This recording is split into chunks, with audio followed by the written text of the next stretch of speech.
4 habitudes toxiques qui peuvent vous faire perdre le respect des autres. Ces comportements ne sont pas de simples petites manies inoffensives. Ils peuvent sérieusement nuire à votre réputation et à vos relations. Vous pourriez penser, mais tout le monde a de mauvaises habitudes, et vous avez raison.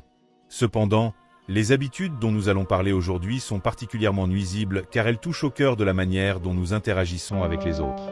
Elles peuvent rapidement transformer une amitié prometteuse ou une relation professionnelle en quelque chose de négatif. Pour donner une touche personnelle à ce sujet, je vais partager quelques-unes de mes propres expériences. Croyez-moi, j'ai fait de nombreuses erreurs en cours de route, et j'en ai beaucoup appris. Ces histoires sont un peu brutes et honnêtes, mais je crois que les partager nous aidera tous à grandir. En reconnaissant et en surmontant ces habitudes, nous pouvons commencer à vivre une vie pleine de dignité et de respect.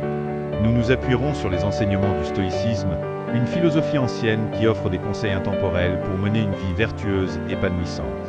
Le stoïcisme ne consiste pas simplement à endurer les difficultés avec courage, mais à cultiver la paix intérieure, l'intégrité et la résilience. Alors, prenez un café, détendez-vous, et plongeons dans le vif du sujet. Prêt ? Allons-y. Habitude numéro 1, le commérage.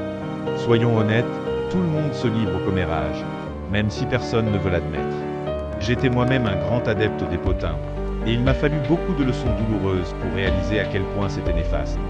Quand j'étais à l'université, les commérages étaient presque un sport. Mes amis et moi passions des heures à disséquer chaque petit détail de la vie des autres. Au début, cela semblait inoffensif, même amusant. Cela nous donnait l'impression d'être connectés, comme si nous étions dans un cercle exclusif. Mais la vérité est que le commérage est une habitude toxique qui détruit la confiance et le respect. Je me souviens d'une histoire dont je ne suis pas fier. Il y avait une fille dans notre groupe, appelons-la Émilie.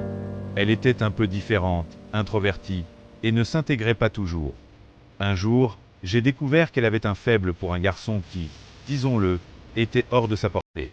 Au lieu de garder cette information pour moi, je l'ai partagée avec mes amis. Nous en avons ri, et l'histoire s'est répandue comme une traînée de poudre. Il n'a pas fallu longtemps avant qu'Émilie découvre ce que nous avions dit. La voir réaliser que ses sentiments personnels étaient devenus une blague était déchirant. Elle a cessé de venir et a fini par quitter le groupe. À l'époque, j'ai balayé cela d'un revers de main. Mais au fond de moi, je savais que j'avais franchi une ligne. Les stoïciens, comme Épictète, nous enseignent à nous concentrer sur notre propre caractère et à ne pas nous mêler des affaires des autres. Quand vous commérez, non seulement vous perdez du temps, mais vous empoisonnez également le puits de la confiance. Gardez le silence autant que possible et parlez seulement quand c'est nécessaire, et brièvement. Le commérage érode la confiance. Lorsque vous y participez, les gens commencent à se demander ce que vous dites dans leur dos. Cela crée un climat de suspicion et de trahison. Habitude numéro 2, être peu fiable. Être peu fiable indique aux autres que votre parole ne vaut rien. Si vous dites que vous ferez quelque chose, faites-le. Si vous promettez d'être quelque part, soyez Y. Il s'agit de montrer du respect pour le temps et les efforts des autres. Voici un autre exemple tiré de ma vie professionnelle. Au début de ma carrière, j'avais l'habitude de trop m'engager et de ne pas respecter mes délais, souvent sans prévenir. Je pensais que mon charme et mes excuses suffiraient à arranger les choses, mais mon patron n'était pas impressionné. Lors d'une évaluation, elle m'a dit franchement, « Ton travail est bon quand tu le fais, mais ton manque de fiabilité est un problème. Les gens ne savent pas s'ils peuvent compter sur toi. » Ce fut un réveil brutal. La fiabilité ne consiste pas seulement à être présent, mais à faire preuve de constance et d'intégrité. Lorsque vous vous engagez à faire quelque chose, vous mettez en jeu votre réputation. Chaque fois que vous échouez, vous érodez la confiance des autres. Habitude numéro 3, interrompre les autres. Celle-ci est controversée, car tant de gens le font sans même s'en rendre compte. Mais soyons honnêtes, interrompre constamment les autres est un énorme signe de manque de respect. Cela dit, ce que j'ai à dire est plus important que ce que tu dis. Cela frustre non seulement les gens, mais leur donne aussi le sentiment de ne pas être valorisés ou entendus. J'avais l'habitude d'interrompre constamment, pensant que cela montrait mon enthousiasme et mon intelligence. Mais en réalité, cela montrait un manque de respect et de patience. Les stoïciens valorisaient l'écoute et la compréhension plutôt que le fait de parler. Sénèque nous conseille d'être patients et attentifs dans nos conversations. Lorsque quelqu'un parle, écoutez vraiment. Ne vous contentez pas d'attendre votre tour pour parler.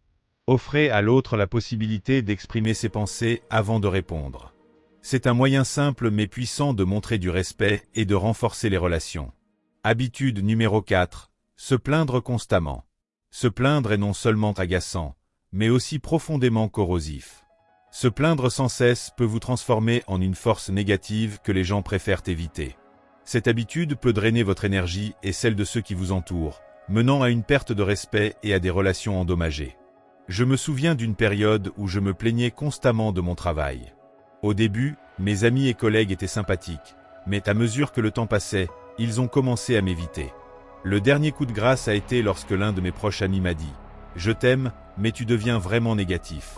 C'est épuisant d'être autour de toi. » Les stoïciens croyaient en l'importance de se concentrer sur ce que nous pouvons contrôler et d'accepter ce que nous ne pouvons pas.